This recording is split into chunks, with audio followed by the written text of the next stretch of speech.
Our hormones are made in our mitochondria. It's the very first step. So all our steroid hormones, estrogen, progesterone, testosterone, DHEA, and it doesn't matter male or female, the first step is in the mitochondria. They do leave and go into next door, the endoplasmic reticulum, and finish out, except for cortisol. Cortisol comes back to finish out in the mitochondria. So my point being is the mitochondria are critical for the creation of your steroid hormones, all of them.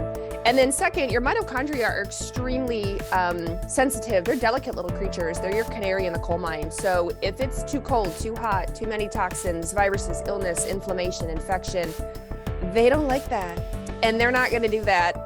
And they don't function well with that. What has changed for you since we last connected? I know that you transitioned from precision analytical to Rupa Health. And obviously, Rupa Health is something that now I know a whole lot more about. But one of the pain points for a lot of women is figuring out what kind of testing they need. And now it's kind of all in one place, which is really, it must be a cool thing to learn about different types of testing that women can utilize, and men for that matter. I've really expanded my lab repertoire for sure. When you work for one company and hormones is my passion still to this day. So I know an awful lot about the Dutch test, having worked there for 9 years. But now that I get all this exposure to Lyme testing and autoimmune panels and, just more GI stool testing what the different companies offer, SIBO, it's just been really a lot of fun to just expand beyond and then get to know the company themselves. When you work for a lab company, you're kind of heads down, you're familiar with all the other companies because it's the same industry.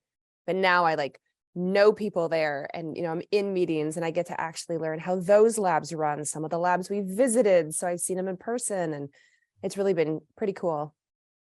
Well, and it's nice because I would imagine that it just expands your knowledge base. In fact, last night I was listening to a thyroid lecture that you gave. And like I've said to everyone, I was like, Dr. Jones likes a lot of analogies, which allows people to understand the science at a different level. I think that, for those of us that were pre-meds as undergrads or went back and did pre-meds, it kind of scratching off those cobwebs. You're like, oh, I haven't thought about that since biochemistry, but you make the information really accessible. And I think that's, a unique gift that you have. So let's kind of start the conversation about hormones in general, because they are chemical messengers. But I think a lot of people hate their hormones in middle age. They don't understand their hormones. And I just like to remind them, it's all about like a seesaw. We're just trying to find balance. That's what our body's always looking for homeostasis, even if it is not easily available to it. Man, that's the truth, especially, estrogen, which you talk about a lot, and just a lot of women hate their estrogen. They think they hate their estrogen. It gets such a bad rap. It's very much villainized. When in fact, estrogen, our main estrogen is estradiol, E2. And it does so much when it's up and down like it's supposed to be. It's really helpful, we know now, for brain health and heart health and bone health, skin health, and all the healths. And so when somebody says to me, or I read it in the comments or the DMs, when they're like, I just want to suppress all of my estrogen because of my PMS or, my endometriosis or whatever, I understand where they're coming from. Absolutely. But at the same time, I'm like, I think it's possible the way you're being told to go about it to manage your PMS or manage your endo or manage whatever it is maybe not the most ideal, because you do actually need your estrogen. I would hate for you to suppress your estrogen in your 20s and 30s and have an increased risk for cardiovascular disease or dementia or osteoporosis right as you hit that prime of life, because we're menopausal for like a third of our life, depending. And so it's all of the hormones can, if they're too little or too much, get this really bad rap. And I'm like, no, they do. Like a symphony, I just need them to all play together. Like I need them to go when it's their turn and be in tune and, go with the rest of, somebody said yesterday, get the band back together. I need the band back together doing the hormonal thing. And then it feels good in our body as opposed to feeling completely out of whack. Yeah. And I think the Women's Health Initiative, I have now been talking about this with almost every women's health expert, because if you followed what happened in the early 2000s when I was finishing my NP program and, hormones were vilified and we had a whole generation of individuals that were fearful to prescribe them, patients were fearful to take them, and we're starting to see the sequelae of what's happening. And I always say there's something for everyone. Like if you desire not to be on hormones, that can be supported. And if you desire to be on hormones, that can be supported as well. And so, when we talk about the sequelae of not enough estradiol, not enough progesterone and testosterone, it explains a lot of the symptoms that women experience at this time in their lives. And I think for so many of us, we live in these kind of sympathetic dominant states throughout our lifetime. And then we hit the wall, usually in perimenopause. It happened to me too. And then we have to reevaluate things. And I always say that my high school reunion is always a good reminder of the people that are thriving versus just surviving. And you can't live like you're 18 when you're 40 something. And it's just this kind of realization that if you want to thrive in the second part of your life, you have to make some changes. And do you find that to be the case, that as you're, you worked for, you were in clinical practice for a long time, and then now working in kind of a broad-based company where you're exposed to a lot of different biomarkers and testing, you're probably hearing these common themes of women that are like, what in the world happened? Like, I was doing well, and then everything I used to do no longer works. I got told that in practice. So, excuse me, when I was younger, I'm 45. So when I was a lot younger, my patients who were going into perimenopause were like, I turned 45 or I turned 43 or I turned 47 like, I can't sleep. I put on all this weight. I'm super moody. My face is breaking out again. Like my sex drive went away. Everything's dry, like, or wet at night, because I'm like having night sweats, but then dry all day. Like, what happened? I didn't change anything. And I remember sitting across from them like, good God, like, who designed this? This is terrible. And I, now that I'm in my 40s, it's the same thing. I absolutely see it. And I'm so happy to see so much education on podcasts, in books, in social media, bringing perimenopause and menopause into the forefront and having that education, because it's true. I have said it for decades. It's reverse puberty. And we know what it was like going into puberty in our teenage years. Now imagine we're backing out of it. So the things you used to do in your teens, 20s, and 30s, just, they quite literally don't work as well anymore. And we have more on us. Somebody says, well, why is it harder for me? I'm like, well, remember, you're in your fourth decade, you're 40s when this often happens. So that much more stress. If you have children, they're generally maybe in the high school or into, college, or maybe if you started children later in life, your children are coming into puberty as you're headed into perimenopause. Your parents are generally older, so you're taking care of aging parents. If your career, you're maybe at the height of your career, a lot of stress in your career, like, it just adds on, as opposed to somebody in their 20s who was like, totally fancy free and could do whatever they want when they're young like that. And they don't have the accumulation of life and the world and their choices and toxins and et cetera on them. And so we hit the 40s and we become, as you talk about all the time, we become more insulin resistant, and we have generally all this cortisol, and we're losing our ability to make progesterone, and estrogen is just decided to go rogue, and it's up one day and down the next day, and nobody's communicating like they used to between the brain and the ovaries and the adrenals and the thyroid. And we feel it. Our patients feel it. Our, the people in our DMs and our comment section are telling us, they're like, that's exactly how I feel. And nobody taught me about it. Nobody talks about it. My practitioner told me, well, welcome to your 40s. Good luck. Like, no, not good luck. There's a lot you can do.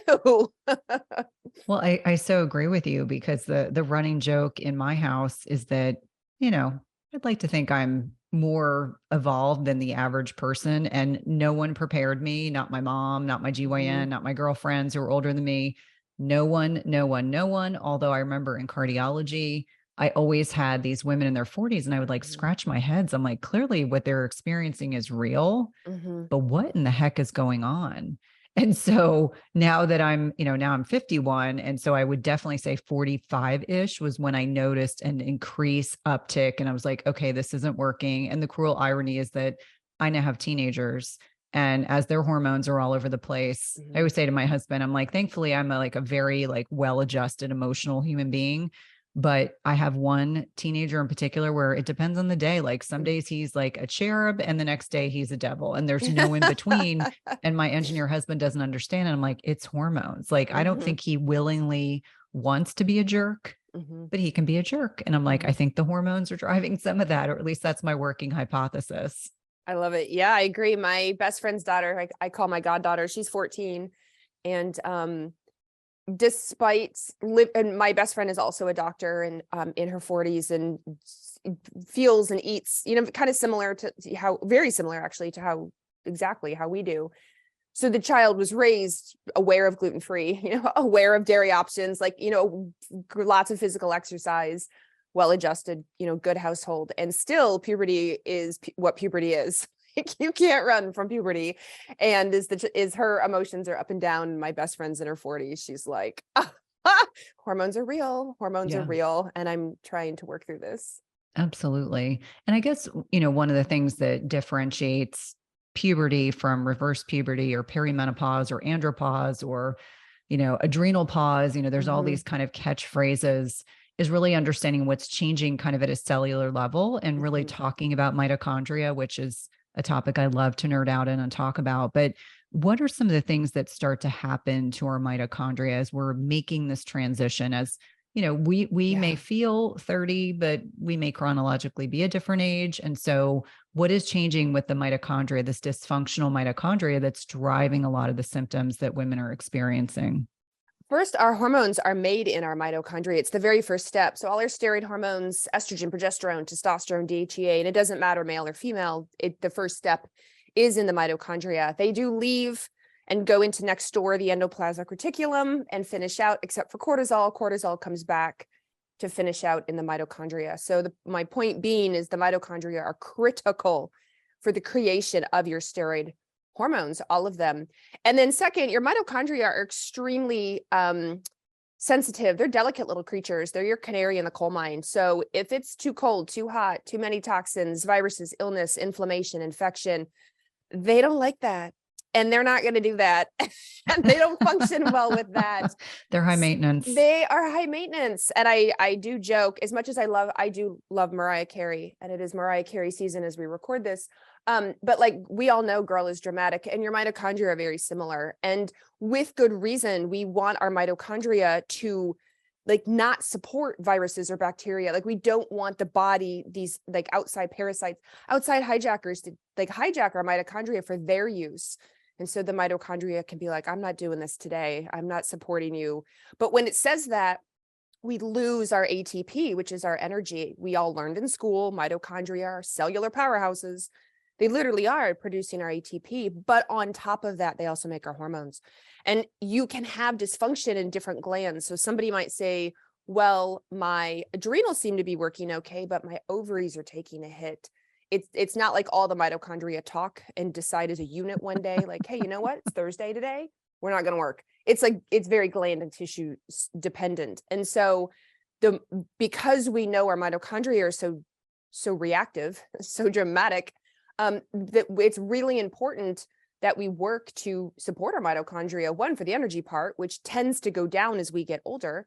And then two, for the hormone production part, if we want to maintain as best we can for our age, our levels of hormones, because some do naturally decline. There's nothing we can do about it with age, but we want them to be age appropriate. Then we do have to help and support our mitochondria, which thankfully, well, I should back up and say, unfortunately, we don't get a lot of information about it, but thankfully I think it's pretty easy to support mitochondria because they are so dramatic. When people go, where do I start? I'm like, anywhere. Anything you do, whether it's your, diet, lifestyle, reducing toxins, exercise, going for a walk on getting some sunshine, red light therapy, cold showers, dark chocolate, thank God, green tea, like all these things support the mitochondria in the end, intermittent fasting. And so like, just pick one, start somewhere. It'll help your mitochondria.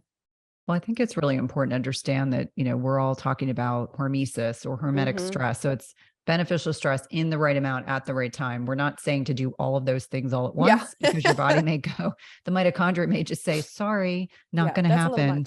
Yeah. But I think that it's the cumulative net impact of really poor metabolic health and why there's now such a small percentage of individuals, without naming what's occurred over the last 2.5 years. I think a lot of people had a wake-up call / hit a wall really hard because they, their coping mechanisms had to change given the fact that we weren't able to do or live our lives the way that we wanted to. I guess Right. that's the most PC way of saying it. And I think, certainly for me, one thing that I find for a lot of middle-aged women that doesn't work very well for them anymore is alcohol. Knew you were going to say that. I know. Yes. I know. And it's very sad because I really I've never been a big drinker. I grew up with an alcoholic parent, but I loved a good martini, like an extra dirty martini, which I think was really just a conduit to salt because I like salt. But a really good martini every once in a while was a wonderful thing. But now the Mariah Carey mitochondria in my body just say, heck no. If you want to Yeah. sleep, then you don't drink. It's just, it's gotten that kind of granular. And I would hear that from women too in practice. I would have all these women go, you wait, when you hit 40, you're not going to be able to drink that wine anymore. So where I practice was wine country in the state of Oregon. We have our own wine country. It's Pinot Noir. And so I saw a lot of winery owners, a lot of winery people through my practice. And they were like, what happened? Like I used to have a glass of wine, or I own a winery or work for a winery. And now it just wrecks me. I feel terrible. I'm tired. I sleep really poorly. I wake up feeling haggard. And it's true, our enzymes and our liver that process and deal with alcohol really do shift as we head into our 40s. And I've had so many of my friends, our colleagues who were like, female, like, yes, I've actually either given up alcohol completely, or it's just for the grand occasion, a celebration where, I just know what I'm going to feel like the next day. And while we can do a lot to quote biohack our way through alcohol, people go, well, don't you take liver support? Can't you take something? I'm like, it's helpful, but it's still alcohol, and alcohol as a toxin always wins. And so it can be really hard. And I noticed too, my neighbors, I've said this before, the last 2 years, our recycle day is on Friday morning. And so Thursday night, everybody puts the recycling out. I have a dog who requires a lot of walking. And so every night my husband and I walk the dog, and we would see our neighbors' glass bins, the recycle bins, full to the brim, beer, liquor, wine bottles, when it hadn't been. I mean, not enough that I would notice. And then 2020, 2021, 2022, I'm like, well, I'm pretty aware of how my neighbors are coping because it's right there. But I think it's reassuring. Yeah, go ahead. No, I was going to say it's reassuring to know that there's a physiologic reason why all of a sudden certain foods, substances, et cetera, are no longer, they're working against us and not with us. Yeah. Yeah, it sucks. The good stuff in this world, probably it's good in theory, not so good for the body. Yeah.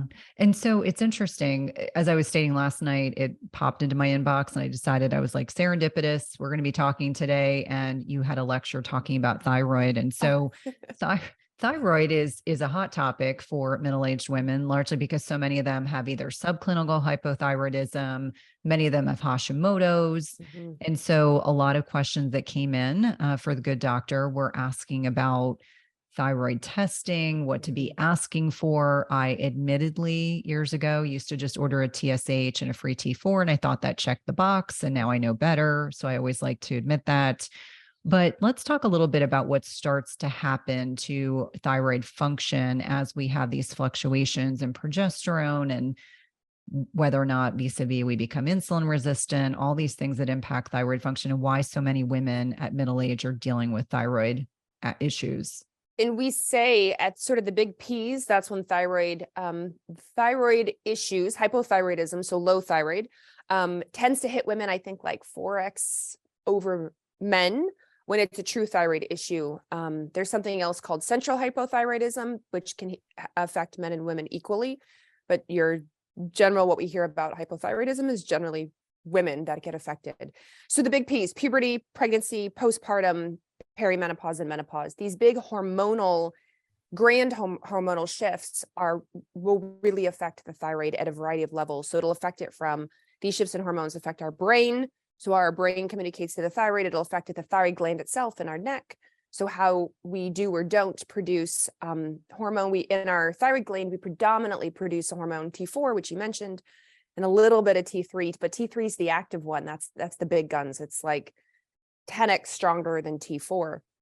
And then out in what we call our periphery, so our like tips of our toes and tips of our fingers and our liver and all the different, your ovaries, your testicles, whatever, we can convert and make T3, which is the active guy. So these shifts in hormones, estrogen, progesterone, testosterone, can work with or work against the creation of that, the formation of T3. And so as we make these big shifts, hormones also affect our immune system. So if you were sort of subclinical, maybe you never really ever pop positive for an autoimmune thyroid like Hashimoto's, as we make these shifts in estrogen, particularly, which has grand influence on our immune system, it can actually push you into now really seeing on lab work. Like maybe you were always sort of borderline on like your Hashimoto's antibodies. And by borderline, I mean like you were not quite over the edge, but you were pushing close, which I know there's arguments that you probably were there and just didn't catch it. But what I see then in perimenopause is these grand shifts in estrogen, grand shifts in the immune system. The body's like, forget it. Like, here are the antibodies, and it will really show up on blood work. It'll make it stupid obvious once we hit into perimenopause, whereas kind of gray area before.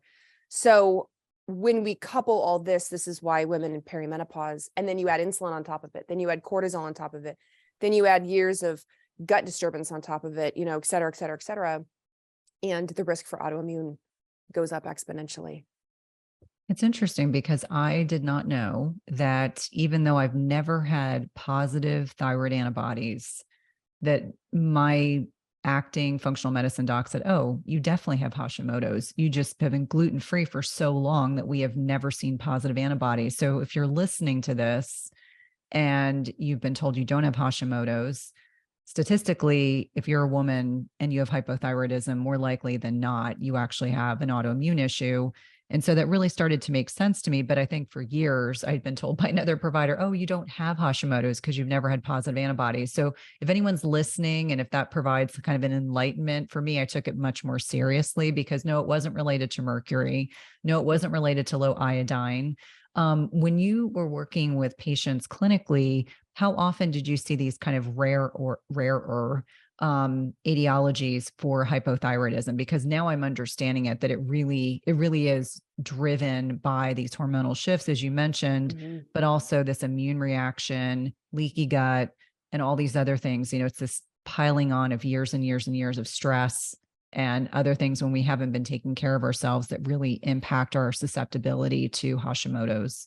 And in fact, now we know there are other autoimmune markers that aren't just commonly tested for. So TSH receptor, for example. So Hashimoto's is not defined by a positive TSH receptor antibody.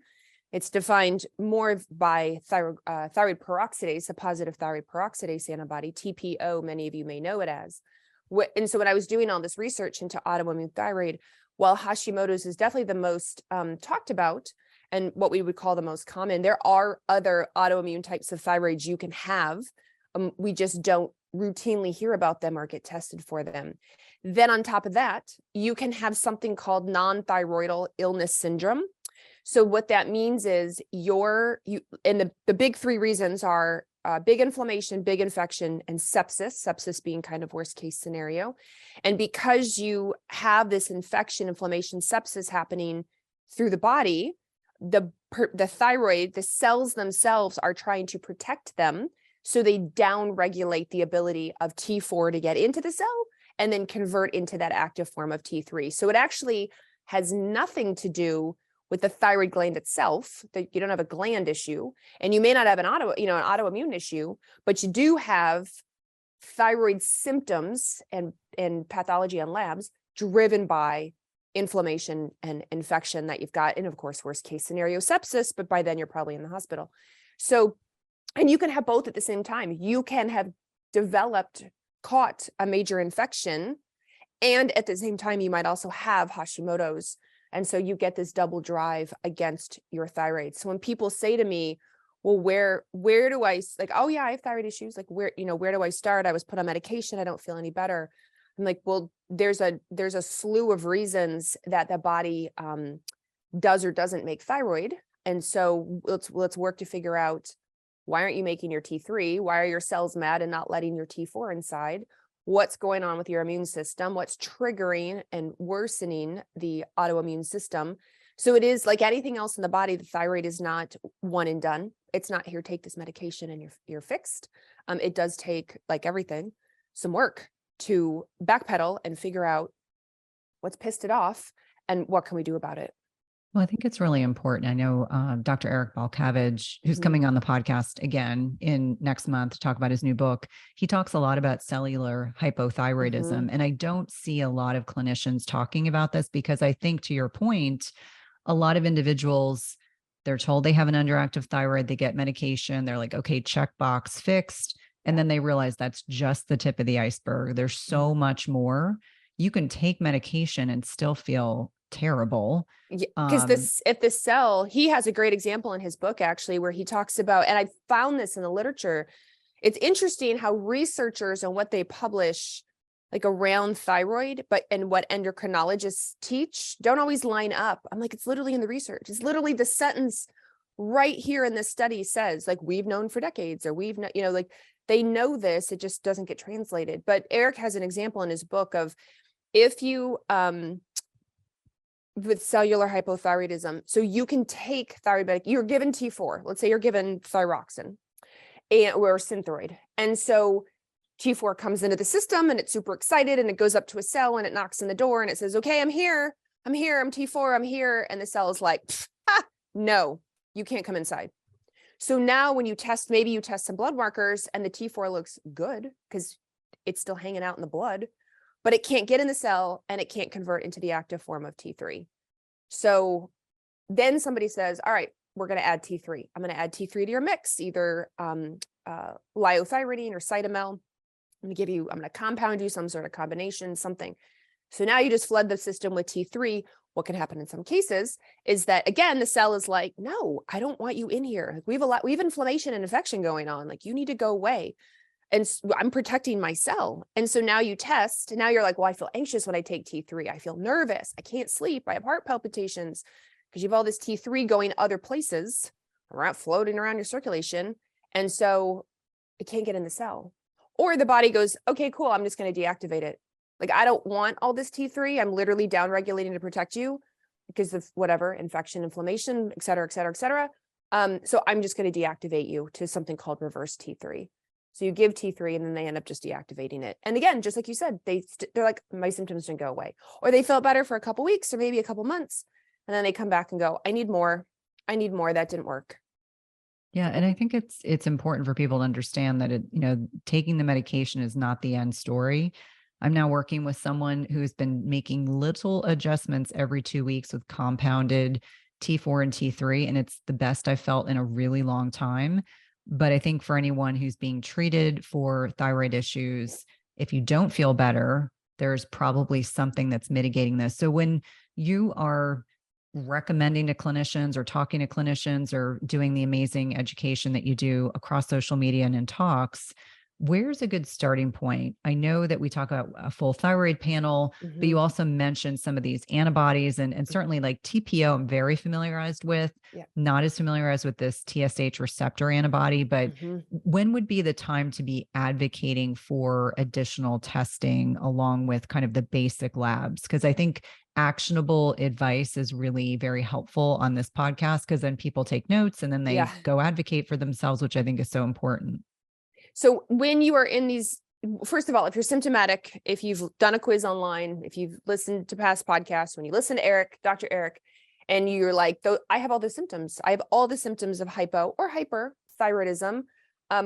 Then that's when you need to get more thorough workup. I saw a post on Instagram yesterday where somebody was like, doctors who run full thyroids as a red flag. I'm like, no, it's not. I can understand not running it on absolutely every person who walks through your office if it doesn't fit at that time.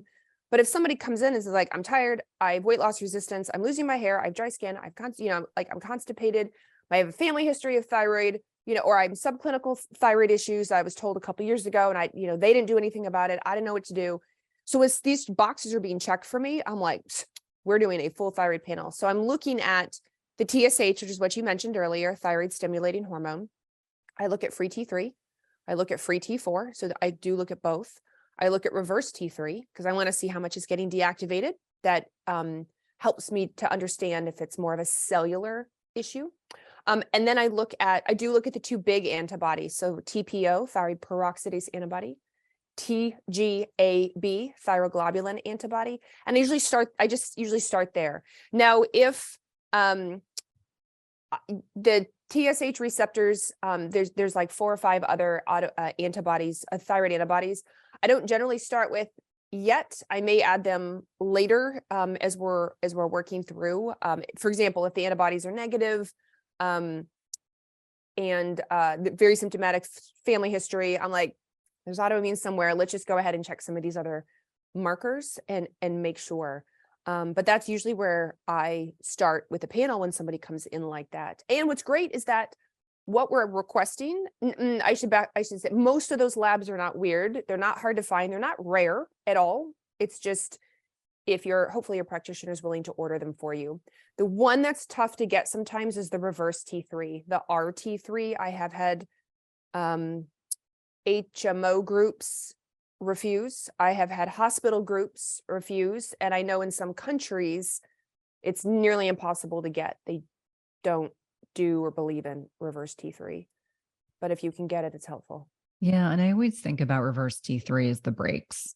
Yeah. You know, what is driving the brakes? I think when reverse T3 is normal, I don't worry about it. But when I'm looking at labs and I'm kind of looking for, playing detective like we all do, we're like, okay, what is raising a red flag? What is something that we need to lean into?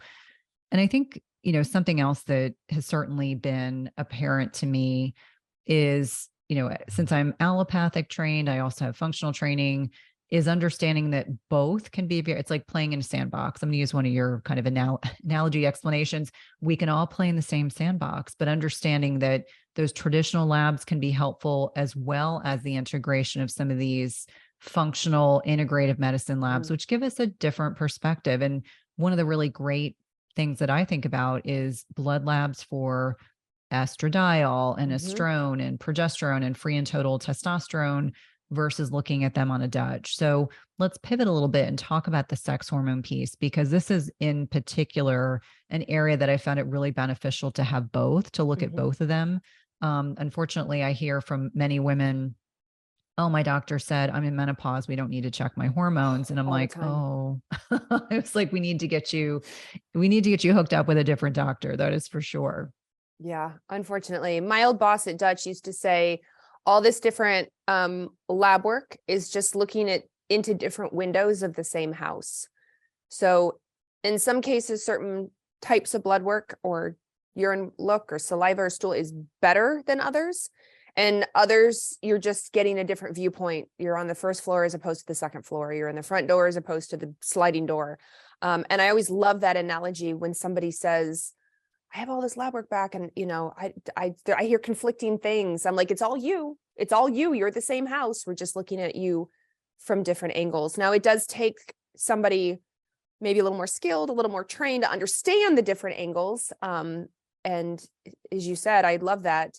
If your practitioner is against it, doesn't believe in it, doesn't want to, but you don't feel good, it's totally fine to get another practitioner, to request another practitioner, to keep them if you like them for certain things and add to your clinical team. So yes, I am totally okay with people running blood work for their hormones. I get asked a lot like, oh, but my insurance covers estradiol and progesterone and free and total testosterone or sex hormone binding globulin, DHEA, et cetera. And the blood work, can I start there? I'm like, of course you can. Of course you can. It's just one of the windows into your house and we can use that. And then we can add on, depending on their goals and budget, we can add on something like the Dutch test, which is, I think, real helpful as we head into menopause, because so many women, this is when breast cancer obviously becomes more at risk. And a lot of women are choosing or deciding to go on estrogen replacement. And the Dutch test, the urine part, gives us what are known as metabolites. Metabolites is just a fancy word for when estrogen breaks down, because it has to go somewhere. Where does it break down? And some of those breakdown pathways are good or better. And some of those breakdown pathways, not so good. We don't really want to go down that pathway. And so it's helpful for me when I'm like, all right, you want to go on estrogen, you're having all the hot flashes, the night sweats, the vaginal dryness, the brain fog, et cetera. Let me just make sure your estrogen, should I give it to you, is going to go down the right pathway. And if it's not, let's course correct and then start estrogen. So I like that extra window into the house of estrogen with the urine test. And I think it's really helpful and insightful because it's something that you can then track. I know for myself, pre-HRT, during HRT, one of the reasons why I went off of what I was taking was because I went from metabolizing my estrogen down the 2OH pathway, which is the good pathway, and down the 4OH, which is the one that we know can be damaging to DNA. And we want to really avoid that. And I always use myself as an example when I'm working with clients to really understand, like, it doesn't mean it's forever. For me, it was the type of HRT I was taking, which I'm now no longer on. And my levels are I'm actually back to a point where I'm able to metabolize my estrogen properly. And so when people are listening to this and they're trying to kind of wrap their heads around some of these differentiators, so what can impact our ability to process estrogen properly in our bodies beyond like medication? So let's start with like the basic stuff that I think is really helpful. So a lot of it, first of all, we're set up genetically to yes or no a certain pathway. So sometimes genetically you are set up, thankfully, to go down the better pathway. And sometimes, unfortunately, you're set up to go down the less better pathway, the not so helpful pathway, the 4 pathway, and in some cases the 16 pathway. But everything, alcohol, the toxins we're exposed to, these pathways. Let me clarify. These pathways we're talking about with estrogen. Estrogen is not the only thing they deal with. They deal with lots of stuff, everything. So we're very focused on estrogen, but if you manipulate these pathways, they also manipulate how you do and don't process pesticides or herbicides or fragrance or phthalates or plastics or medication, alcohol, etc. So all of these things can affect your diet. Some of these pathways are really improved by things that are your brassica family, your broccoli, your kale, your cauliflower. If you choose not to or don't eat those things in your diet, then you may be missing out on improving that better pathway, the 2 pathway. And as we move through detoxification, so there's phases. So the second phase like really relies on magnesium. Magnesium is a big helper. Your B vitamins are big helpers, choline. Well, if you're not eating those foods, if you can't absorb those foods, so digestion is a big thing. You've got heartburn, you have H. pylori, you've got small intestinal bacterial overgrowth, SIBO, you've got parasites or, a lot of GI stuff that's going to affect, believe it or not, how you absorb all these nutrients that are then good for your liver. And then how do we get rid of the estrogen? Well, we urinate it out or we poop it out. So if you are constipated, that's going to affect your ability to get estrogen out. And so you can see a lot of gut talk. We're talking a lot of gut talk and a lot of liver talk. So the more you can do to support, am I pooping every day? What do I have? Gas, bloating, constipation, diarrhea? Am I popping heartburn medications often? Do I have a history of an ulcer? Do I feel like I have an ulcer? All these questions are helpful for us at large, but in particular, this conversation, estrogen. Yeah. And I think it's important. And the irony is you can still have a bowel movement every day and still not be clearing your estrogen properly. So don't let that be don't assume because you have a bowel movement every day that you are. And I say this with love and reverence because last year when I had that Dutch, that I was predominantly processing down the 4OH pathway. Guess what? I had a bowel movement every day. And I was certainly very surprised when I got my results. So talking about estrogen, talking about gut health, what are your favorite tests for looking at gut health? I obviously have favorites, but I'd love to hear yours. Like an actual favorite company or favorite markers I'm looking at? Why don't we say both? Because I think that's both relevant. So I'll be honest, this is the great thing of working at Rupa Health is that I don't believe I don't have a favorite gut test since I now work with all the companies, but I can tell you the top companies that practitioners seem to love. So Diagnostic Solutions has something called the GI map. There's another company called Genova. They have the GI effects. There's a company called Microbiome. They have biome effects. And there's a company called Doctors Data, and they have GI 360. And so those are probably, and then there's a company called Vibrant. Vibrant does Zoomer markers, which are also popular. But I would say just from casual observation, the DSL GI map and the Genova are probably what you're going to see the most in social media and in practitioners because of what they test and how long they've been around and the education they do.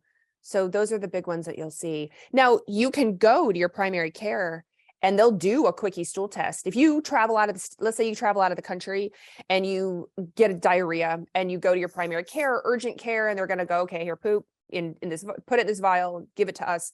They're just doing a quickie test for things like Giardia. Like they just want to make sure like the top 5 real bad organisms you have, parasites you haven't picked up, but it's not a comprehensive like inflammation, infection, bacteria, good and bad bacteria, some of these other, pH, these other cool markers, calprotectin, they're not going to pick that up. So if you're thinking to yourself, well, I got a stool, like I got home from Mexico and I was having diarrhea. I got a stool test. It was normal. We're talking a much more comprehensive multi-page report in these companies. So those are probably the top ones. No, and I have familiarity with almost all of them. And I do think when I'm looking at the diagnostic solutions, GI map in particular, because that's the one I use the most, really zeroing in because the beta glucuronidase there on that test, looking at dysbiosis. Sadly, almost everyone has some degree of dysbiosis. And I think that's probably a byproduct of our lifestyles and stress and the foods we eat and a multiplicity of things. The Estrobolome, which is this goofy name for how our body kind of interacts with estrogen in the gut. But for you, is it the beta glucuronidase that you'll really narrow in so on? So when estrogen, the final 2 steps for estrogen before you either push it to the kidneys or push it into the colon is called sulfation or glucuronidation. Fancy words. I don't know who named them, but that's what they are. Sulfation or glucuronidation. So beta glucuronidase is an enzyme that you make in your intestines from your microbiome, and it acts like scissors. So it cuts off the glucuronic acid of your estrogen. When the G is on, your estrogen is neutral. It can't bind to receptors. It's also water soluble, so you can get rid of it. When you come in contact with beta glucuronidase, like scissors, it cuts it off. Now the G is gone. So now you can be reabsorbed. It's kind of like a package where the bow has been undone and the lid has been lifted and estrogen floats away.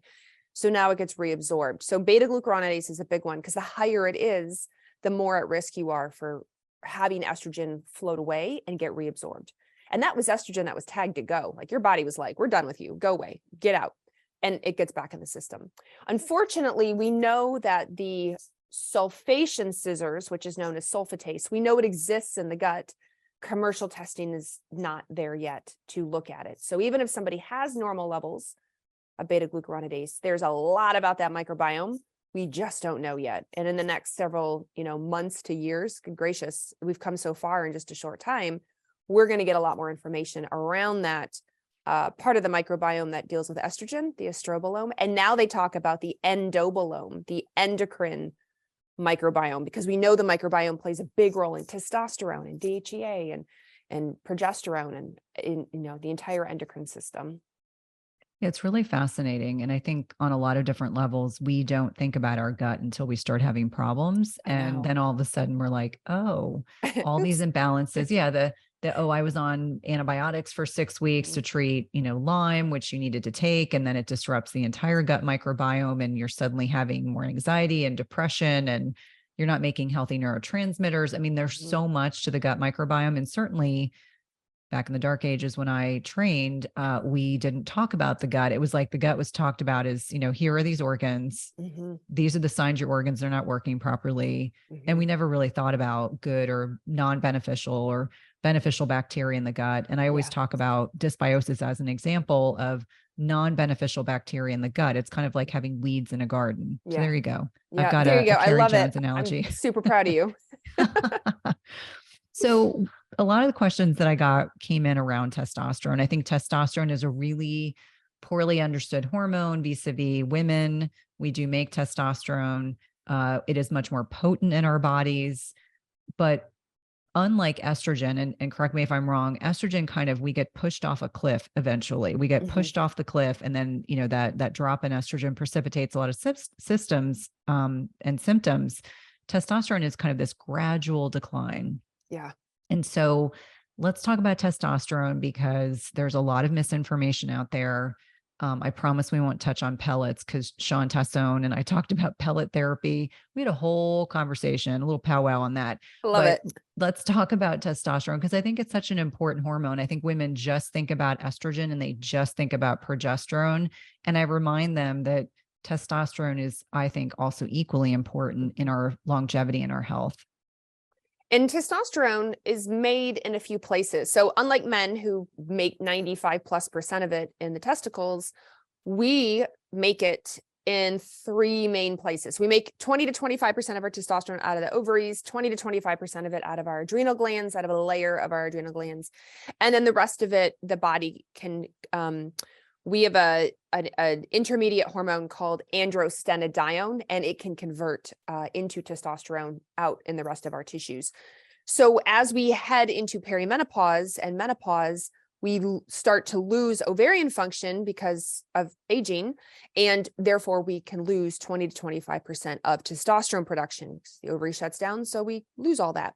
Unfortunately, nobody tells the periphery and nobody tells the adrenal glands, hey, the ovaries are shutting down, they're menopausal now, you need to pick up the slack. Now, interestingly, I have read some research that says women's testosterone doesn't or shouldn't decline through the years. And I'm like, how much experience have you had testing women through the years? Because, right, you and I've had a lot. And I'm like, it does. I mean, most of the time I would say it does decline to some degree. And then can be really, and sometimes it's to a major degree. They just bottom out. Their poor testosterone's just like goodbye, and down it goes. And so that's what leads women to, we don't have a lot of it, but what we do have, it does play a role in our mood and muscle formation, lean body mass and libido and, focus and drive and things like that. And so if we bottom out in our testosterone, I don't want to forget about it. Estrogen gets the most commercial airtime, but testosterone plays a role there too. Well, and I think a lot of people think about it just in conjunction with libido, but when I see women with really low free testosterone, they lack motivation. They're wondering why they don't want to go to the gym. It's not that they don't want to go. It's like really hard intrinsically to get them motivated to do things. And so understanding that it's going to make it harder if your testosterone's low to build muscle. It's going, there are cognitive functions of testosterone that people don't understand. Again, they just think, oh, I'm going to coast through menopause. It doesn't matter. And I always say brain health to me is super important as well as muscle health. And you talked about muscle health. So we're going to go there. Why are muscles so important as we get older? Well, if everyone listens to Dr. Gabrielle Lyon, and she talks about muscle as its own system, muscle just it's just muscle. Like, what do we care?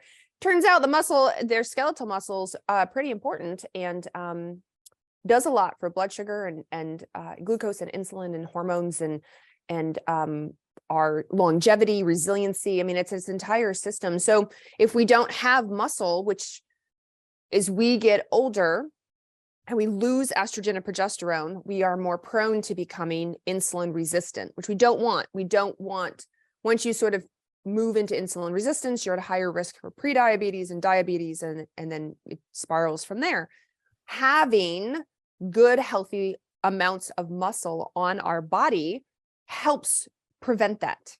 As we use our skeletal muscle, then we become more insulin sensitive, which is a good thing. We like being insulin sensitive so that we don't have all this glucose floating around when it shouldn't be. It can be sucked up into the muscle, for lack of a better analogy, and then utilized. And so having muscle keeps you young, keeps you mobile, keeps you healthier. And as we make that transition, a lot of women heading into perimenopause don't have a lot of muscle on them. I'm not saying you have to be a bodybuilder competitive level muscle, but they've been busy raising children, working their jobs, handling life, and then maybe they go to the gym, maybe they don't, and then they hit into perimenopause with not a lot of muscle on them. And then they tell me, well, what I did have is squishier. Carrie, I'm getting squishier. I'm doughy, Carrie. I would hear this all the time from women in their 40s and 50s. Like, overnight, what happened? I had a little bit of tone and now it's gone. Like, I know it's so important as we roll into our 40s, and you talk about this all the time, the importance of putting some muscle on, getting strong. And it's interesting because no one ever told me we have peak bone and muscle mass in our 20s and 30s. And I never understood the interrelationship between maintaining muscle and maintaining insulin sensitivity. And there was a recent study that I looked at that was talking about the net impact of lower estrogen levels. So again, perimenopause, you have wide fluctuations. You might be high one day, low the next. And that impacts your muscle to fat ratio in the body. So it's not surprising we get fluffy, which is my hateful word for what happens. Yeah. Fluffy, squishy, none of us want that. We may want that if we're talking about, Jello, but we probably don't want that. We probably don't want that word. Exactly. And so it's interesting, this interrelationship with estrogen and how that plays a role in insulin sensitivity and muscle mass. And so it's not all in your head that this starts to happen. And even in men, if they're insulin resistant, they will aromatize. So they'll actually make estrogen from testosterone. So if you see men that look feminized, or they have, we used to call it gynecomastia, they have, breast tissue that's forming. Sometimes that's medication mediated, but more often than not, it's this aromatization of testosterone to estrogen, which is really interesting and leading to more fat and less lean muscle mass at this stage of our lives. Now, I got a couple of random questions. And so I'm going to do some random questions because I know these are things you're well familiar with. Why are we more prone to histamine and hive responses in middle age? And I know this is a direct reflection of estrogen, but I'm sure you'll state it in a much more eloquent way. So estrogen, so when we hit, well, a couple things. So first of all, if you remember back, we talked about by the time you hit middle age, you have all those years of accumulation on you. So how your liver functions, your gut function, your stress levels, your resilience, et cetera, et cetera. And so those play a role in how you are able to handle histamine, whether histamine foods, the breakdown of histamine when it's allergy season, histamine from wine, whatever it is.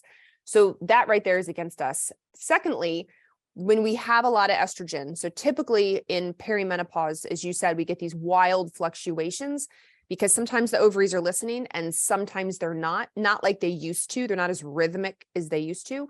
When you get these high fluctuations of estrogen, it slows down the breakdown of histamine. So whereas maybe 5 years prior, you could be in allergy season and do fine. As an example, you maybe have a little sniffles, but you're pretty good. Now you get into allergy season and you're like, oh my gosh, has allergy season gotten worse? You're looking around your neighborhood or your friends and you're like, is your allergies just as bad as mine? Has it gotten worse? When really potentially what happened is that we now have all these wild shifts in estrogen.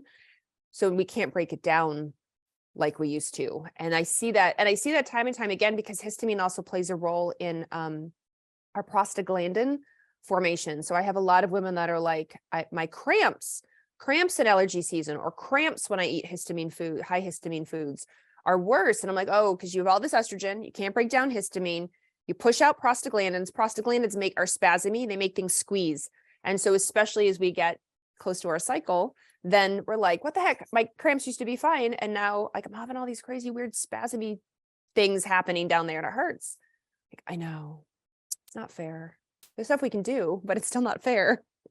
No, absolutely not. And I know there've been so many people asking about that in particular. Last question before I respectfully let you go, because I know that you've got a busy work day.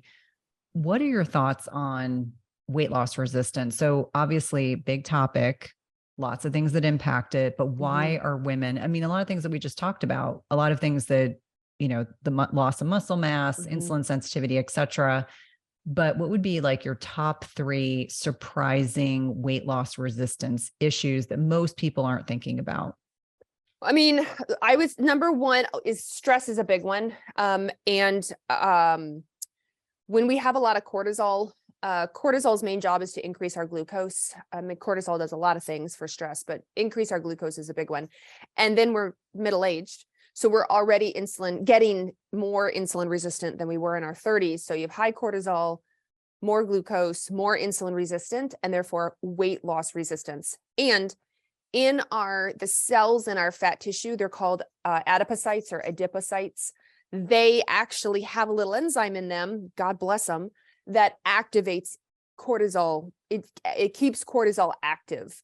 And so we have all this extra cortisol in our actual fat tissue that's amplifying.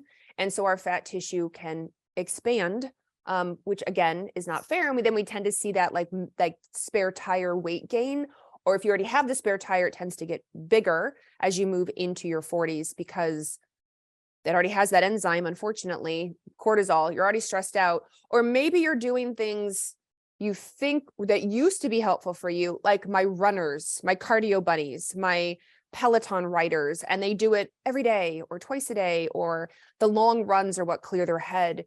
But now they've moved into their 40s, and that is actually just stressing them out. Too much cortisol, too much glucose.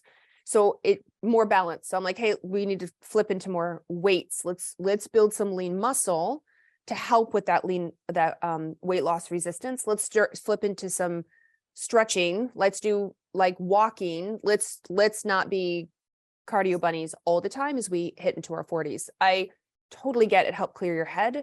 But it may not be working for you right now. Let's switch it up because we have to and go from there. So that's probably the number one we don't think about a lot with cortisol. Number two, so I've said we talked a lot about blood sugar and insulin, but I feel like people get their blood sugar checked. You get a fasting blood sugar, and 100, the upper end of the range is generally 100. And then if you get above 126, you're into the diabetes range.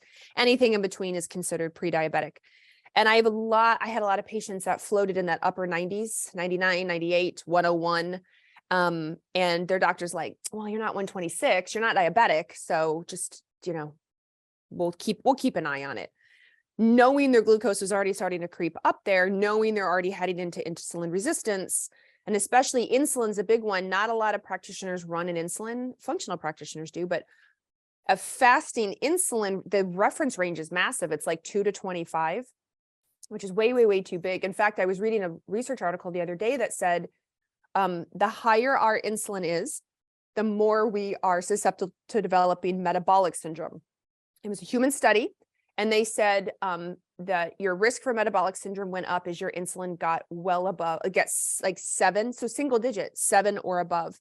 So you will often hear functional integrative practitioners talk about a fasted insulin needing to be between 2 and 5.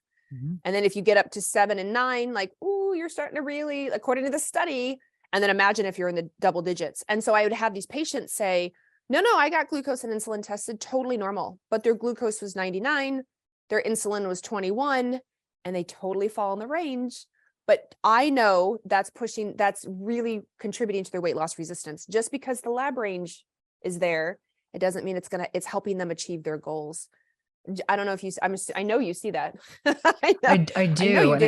And the unfortunate thing is I get so much pushback from primaries about drawing a fasting insulin. It's like a $12 test. It's not expensive. And that range that I look for is 2 to 5. Yeah. So when someone's 7, 8, 9, they start to creep. Or I've worked with women who swear their A1Cs are normal, their fasting glucose is normal, and then their fasting insulin is 20. And I'm like, well, we know why you are insulin resistant, and we know why you're weight loss resistant, and we have to address this. And ironically enough, that is such a common discussion that I have with people, helping them understand that I don't care what your fasting glucose is. This is usually the first biomarker that will start to dysregulate way before your A1C becomes abnormal or your fasting glucose. Yeah, absolutely. And then I would say the third thing is the water retention that comes with inflammation. And I actually just read, I had a practitioner friend of mine post the other day. She was been working on Lyme disease and mold. And as she's been working on it, she said, I lost 10 pounds just like that off the scale. Doesn't mean it was 10 pounds of fat. She knew it was, she's like, I just felt puffy. I just felt, rings were tighter, socks were tighter, face looked kind of puffier. And as she continued to work on this inflammation, and a lot of the commenters under her were like, yep, same. Once I addressed whatever, my gut health, I was having gas and bloating, my SIBO, my, chronic, whatever it was, virus, Epstein-Barr, the mold in my house. I mean, it really could be anything. Like I noticed that too. I was not trying to intentionally lose weight because I was so focused on getting healthy.